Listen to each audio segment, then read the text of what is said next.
There is a certain type of modern building you can find in many major cities that, at first glance, looks oddly familiar and oddly empty at the same time. Glass facade, polished stone, a minimalist logo, a reception desk that seems to have more staff than visitors. Outside, banners promising spiritual freedom and total certainty. Inside, an expensively quiet lobby with glossy books lined up like luxury products. These are Church of Scientology orgs. If you walk past them enough times, they start to feel a little uncanny, not because they are obviously sinister, they are designed not to be, but because they look like a religion trying very carefully to impersonate a corporation, or perhaps a corporation trying very carefully to impersonate a religion. And that, in many ways, is where the disturbing history of Scientology begins, in the space between what it says it is and what its documented history shows it has done. In this video, I want to walk through that space carefully. We will move from the early days of a self-help movement in the 1950s through secret espionage operations in the 1970s into locked rooms and labor camps that former members describe in unsettling detail, and finally to courtrooms and autopsy tables where all the abstractions become very concrete. We will talk about legal cases, internal policies, and historical events. We will also notice the quieter details, the wording of a contract that runs for 1 billion years, a clause added to a church form after a woman died in its care, and a piece of doctrine that gives religious language to the idea of destroying one's critics. Now, this may sound like the end of the story before we have even begun. It is not. In fact, some of the strangest parts of this story only appear much lower down the iceberg. We will get to those in a bit. Let us start, as one almost has to with Scientology, with a book. On May 9, 1950, a science fiction writer named Lafayette Ronald Hubbard published a volume with a very confident title, Dianetics, The Modern Science of Mental Health. It promised a kind of mental technology, a way to rid oneself of engrams, painful impressions stored in what Hubbard called the reactive mind. Remove these, he said, and a person could become clear, rational, free of neuroses, almost superhuman. The book was not greeted as a theological revelation. It was closer to a pop psychology phenomenon. Hubbard ran Dianetics foundations in several cities. For a brief period, he was popular on radio shows, and some early adherents spoke of dramatic breakthroughs. Then came something rather more mundane, bankruptcy. By the early 1950s, those first Dianetics organizations were in serious financial trouble. The initial wave of excitement had passed, and the movement had no stable institutional footing. This is where the story takes its first sharp turn. In December 1953, Hubbard incorporated the first Church of Scientology in New Jersey. In February 1954, another was incorporated in California. By December of that year, he formally declared Scientology to be a religion. On one level, this looks like an evolution from self-help method to spiritual path. On another, critics, and later court cases, have called it something more calculated. In a 1971 federal case, a judge noted pointedly that Hubbard's turn to religion coincided with efforts to obtain the protections of the First Amendment and tax-exempt status. And when the Internal Revenue Service later stripped Hubbard's mother church of tax exemption in 1967, the battle between Scientology and the American state became open, lengthy, and bitter. We will come back to that conflict because it produces one of the most extraordinary chapters in this history. But first, it is worth staying with Hubbard himself for a moment. Hubbard's official biographies painted him as a decorated war hero, a pioneering explorer, and a brilliant scientist. He claimed, for example, to hold a doctorate from something called Sequoia University. It sounds respectable enough until one notices that Sequoia University was essentially a mail-order diploma mill. In 1984, in a California case examining Scientology's practices, a judge went further, describing Hubbard as virtually a pathological liar about his history, education, and achievements. To my mind, this detail about the Sequoia degree is revealing. Not because it is the worst thing anyone has ever done, many people embellish their resumes, but because it sets a pattern, a willingness to fabricate credentials in order to clothe one's project with a certain kind of authority. Hubbard's scientific language was not supported by peer-reviewed research. His theological pronouncements were not debated in councils, but they were presented as if they commanded both. In medieval Europe, when a new religious movement arose, there would often be disputes in monasteries and cathedrals about orthodoxy, councils called to decide doctrine, elaborate commentaries written on scripture. With Scientology, the process is rather simpler. Hubbard writes a policy. That policy becomes scripture. There is no council of bishops, no ecumenical debate, just an ever-expanding corpus of his memos and bulletins treated as sacred texts, and some of those texts are disturbing. One of the most important and controversial is a policy known as fair game, issued in 1967. It describes how to treat suppressive persons, or SPs, people deemed enemies of Scientology. Hubbard wrote that such individuals may be deprived of property or injured by any means, may be tricked, sued, or lied to or destroyed.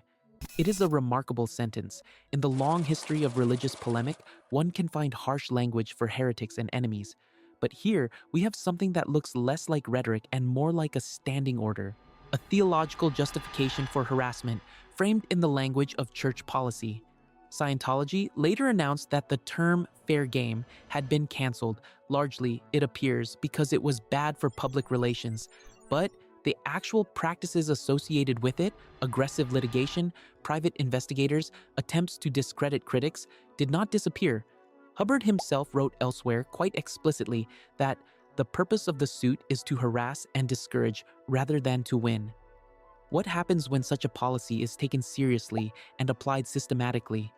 One answer appears in the 1970s in an operation whose name sounds like something out of Hubbard's own fiction, but whose details are documented in court records: Operation Snow White.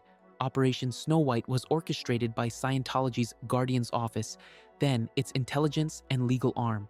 Beginning in the early 1970s, the church infiltrated, bugged, and stole documents from government agencies in the United States and abroad.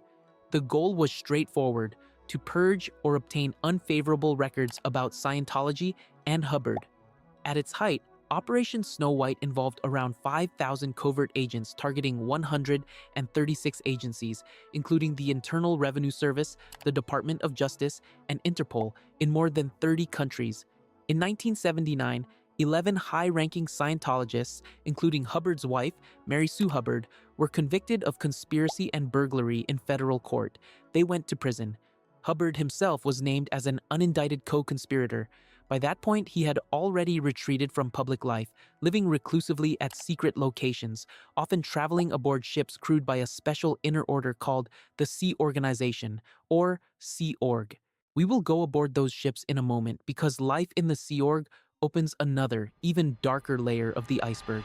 But stay for a second with the image of a church orchestrating what remains one of the largest domestic espionage operations in American history. In medieval Christendom, the church kept its own records, and kings occasionally tried to seize them.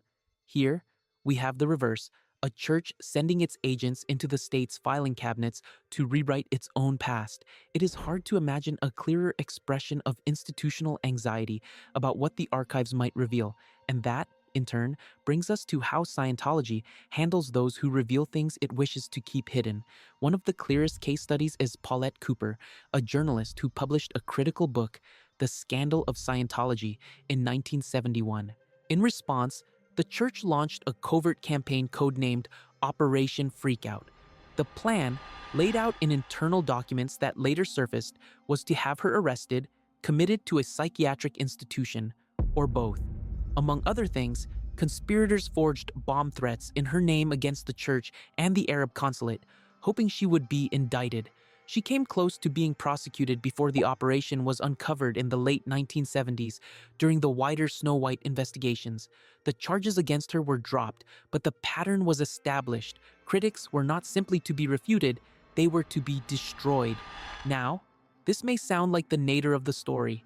A religion deploying spies, forgeries, and harassment against its enemies is already unsettling enough.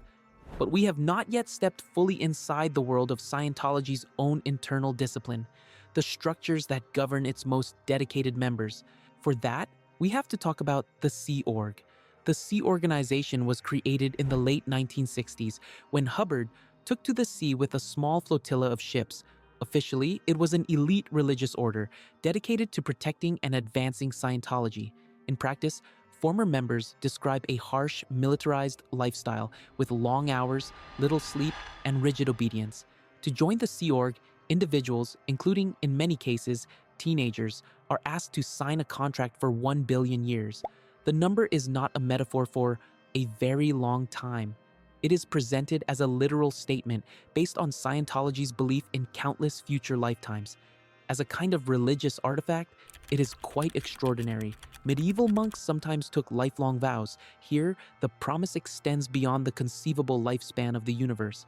Once inside, Sea Org members are paid little, work extremely long days, and are subject to constant evaluation. And if they fall out of favor, they may be assigned to something called the Rehabilitation Project Force, or RPF. The RPF is, in theory, a program for spiritual rehabilitation. In practice, defectors and journalists have described it as a kind of prison camp within the church. People on the RPF perform hours of manual labor each day, live in cramped conditions, eat last, have limited rights to speak, and often cannot contact their families. One former member called it a gulag with religious paperwork. And then there is the Hole. The Hole is an informal name for a pair of double-wide trailers at Scientology's international base near Hemet, California. In the 2000s, multiple former high-ranking officials, including some of David Miscavige's top lieutenants, reported being confined there for weeks or months. They described being made to sleep on the floor, subjected to verbal and physical abuse, and forced to perform humiliating group confessions of their supposed crimes against the church. The church has generally characterized these accounts as exaggerations or disgruntled fiction. But the descriptions are broadly consistent across many independent witnesses and have been investigated in depth by journalists, notably at the Tampa Bay Times. And here again, what strikes me is less the sensational detail than the underlying logic. A religious organization creating an internal space where normal rules and protections do not apply, justified by the language of spiritual correction. If all of this remained entirely internal, harsh, but confined to the lives of committed adherents, it would still be troubling. But Scientology's history repeatedly spills out into the courts, hospitals, and mortuaries of the secular world. Perhaps the most haunting example is the case of Lisa McPherson. In November 1995, McPherson, a Scientologist in her 30s, was involved in a minor traffic accident in Clearwater, Florida, a city where the church owns extensive real estate and maintains one of its main headquarters. At the scene, she took off her clothes, telling paramedics she needed help. They brought her to a hospital for psychiatric evaluation. Scientology doctrine, however, is vehemently opposed to psychiatry. Fellow members arrived, insisted she was fine, and signed her out against medical advice. She was then taken, not home, but to a Scientology facility for what was described as rest and relaxation. 17 days later, she was dead. The details that emerged from the autopsy and subsequent legal proceedings are quietly horrifying. McPherson was severely dehydrated and had lost significant weight. Her body showed insect bites. Notes kept by Scientology watchers described her becoming increasingly unresponsive, talking to herself, refusing to eat or drink. Yet, no doctor was called until she was in extremis, at which point, instead of taking her to the nearest hospital, staff drove her 40 minutes to a medical center with a Scientologist physician. By the time they arrived, she had no pulse. The local medical examiner initially ruled the death sudden, unexpected, and attributed it to severe dehydration and bed rest, with a contributing blood clot. In 1998, prosecutors charged the Church of Scientology in Clearwater with 2 felonies: abuse or neglect of a disabled adult, and practicing medicine without a license. The church mounted an aggressive legal defense, attacking the medical examiner and hiring an array of experts. After years of litigation, the medical examiner changed the cause of death from undetermined with a note of severe dehydration to accident, and the criminal charges were dropped. The civil wrongful death suit brought by McPherson's family was eventually settled out of court in 2004 under confidential terms. Formally then, there is no criminal conviction tying Scientology to her death, but the basic facts are not in much dispute. A vulnerable woman was removed from hospital care because of religious doctrine, kept under church control for more than 2 weeks, and died without adequate medical treatment. And that is where things turn darker still because of what happened afterwards. In the wake of the McPherson case, critics and former members say Scientology introduced or tightened a standard form that members are asked to sign, something now sometimes called the Lisa Clause. In it, the signer acknowledges that the church is a religious, not a medical, entity and agrees not to hold it liable for physical or psychological harm suffered in the course of religious services, including in circumstances that might otherwise give rise to civil claims. In medieval Europe, pilgrims sometimes signed away property to monasteries in exchange for prayers for their souls. Here, in late 20th century Florida, followers are asked to sign away something different, the right to legal redress if religious care goes badly wrong. So far, we have moved through doctrine, espionage, internal punishment, and a high-profile death. But there is another axis along which Scientology's history becomes more disturbing: its use of law, not merely as a shield, but as a weapon. We have already heard Hubbard's own formulation: lawsuits are there to harass and discourage rather than to win.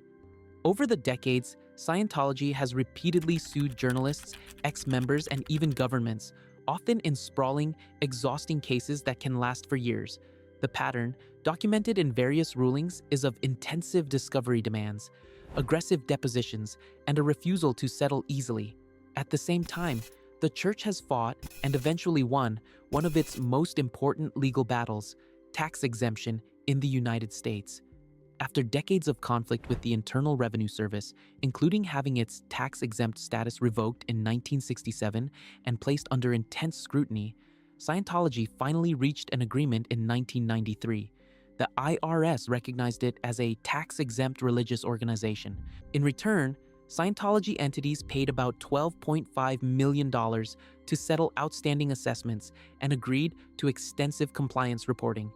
Many observers have noted that the settlement ended hundreds of lawsuits Scientology had filed against the IRS and individual agents. To this day, the 1993 decision remains controversial. Other countries, such as Germany, have taken a far more skeptical stance, often classifying Scientology as a commercial enterprise or a group with anti-constitutional tendencies rather than a church. Now, this may sound like the climax. The organization secures its status, its properties, and its legal protections, seemingly cementing its place in the modern religious landscape. And yet, under the surface, something else has been happening. Membership appears to be shrinking.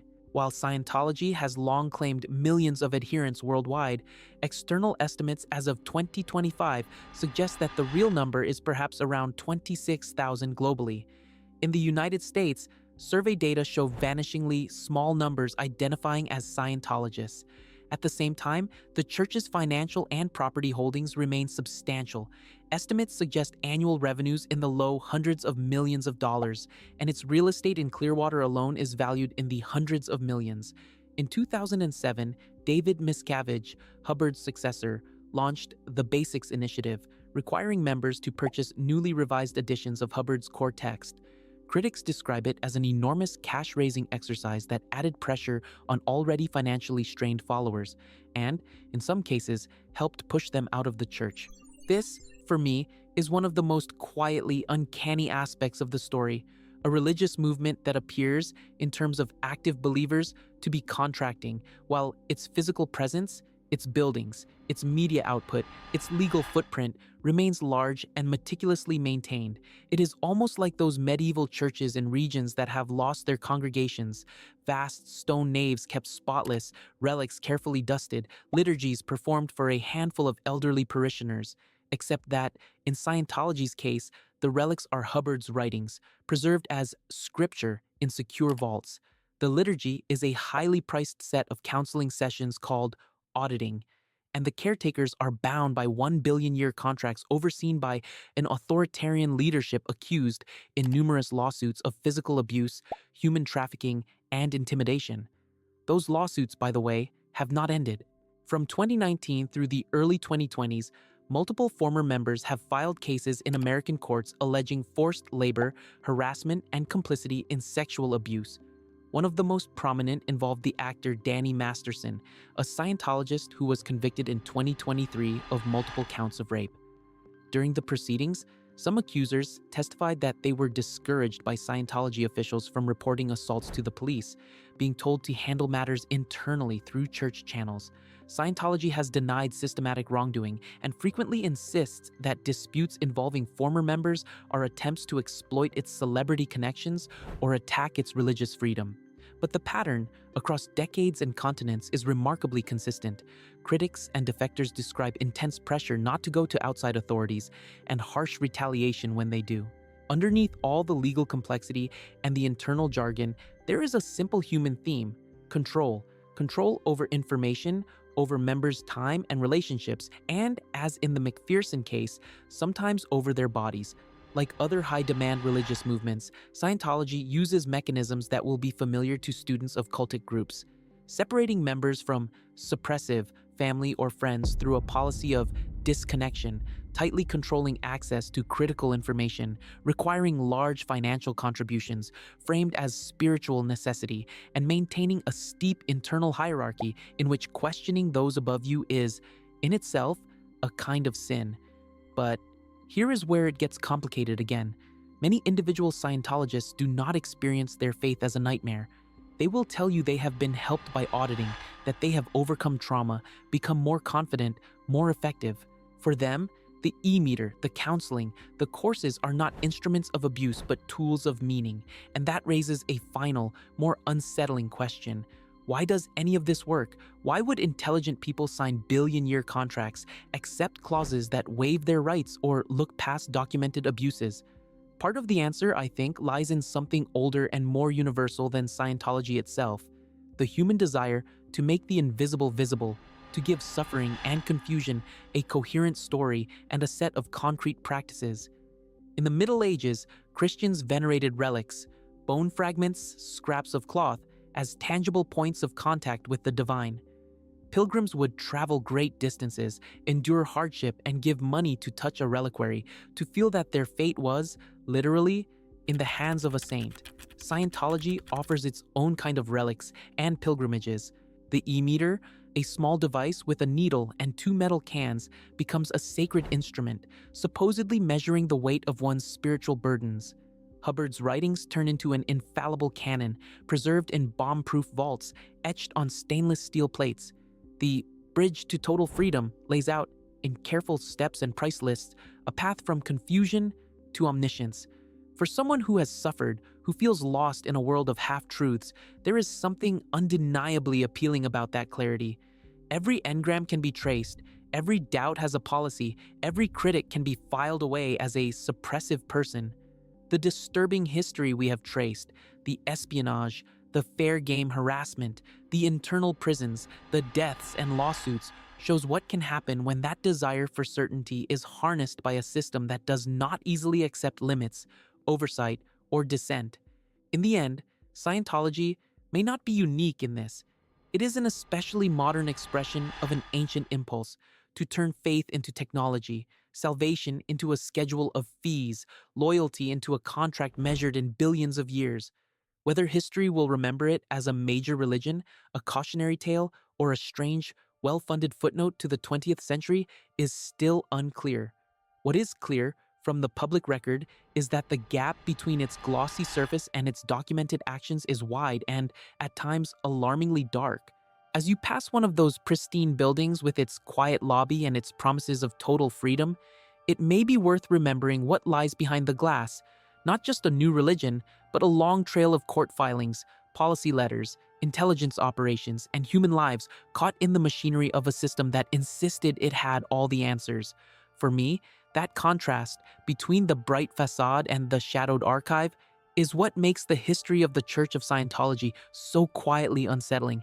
Thank you for walking through it with me.